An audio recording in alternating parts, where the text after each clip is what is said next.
देखो ओडिशार निर्वाचन एथरक माने सबुठ भिन्न टीका पूर्व आम आलोचना करते चलित वर्ष जो निर्वाचन होती निर्वाचन होती नरेंद्र मोदी वर्सेस नवीन पट्टनायक। अतीत में आप देखिए नवीन पट्टनायक वर्सेस आपणकर भारतीय जनता पार्टी ओडिशा कांग्रेस प्रदेश कांग्रेस कमिटी ओडिशा किंतु एथरक सीधा सड़क ए निर्वाचन को परिचालना कर नरेंद्र मोदी एवं टीम। तो ये माने आपणकर समस्त प्रकार आम एक कहीचे this will be repetition of the fact जे Narendra Modi has put all his reputation to risk अर्थात तांकर समर प्रतिष्ठा को बाजरे लगे। तो सी निश्चित चाहूबे जे कौन ना कौन प्रकार गणित तांको सपक्ष को जाओ किंतु किन कंटेस्ट एथरक कहींपारे माने तीनटा दल भितर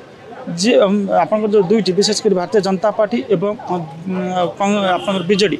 ये दुईटा प्रार्थी वर्तमान सामर्थ्य रखुंट एक प्रकार माने कहींपारे सरकार गठन कर सामर्थ्य रखुंट। तो जो फलाफल आसीज जना पड़ जे किए अधिक आसन पाँच किंतु जहाँ लगुच कांग्रेस भी भल कर संभावना अच्छी। तो यही परिस्थिति में कांग्रेस जी तार भोट रिटेन कर दे गोटे बड़ क्षति हो बीजेडी भोट बैंक रे कारण कांग्रेस सबू भोट आपणकर बीजेडी खाता को प्रायतः चली जाइथिला वर्तमान जब कांग्रेस ता भोट बैंक को फेरी पाउची तो बीजेडी जो भोट परसेंटेज रही भोट आर रही गोटे व्यापक क्षति होबार संभावना रही।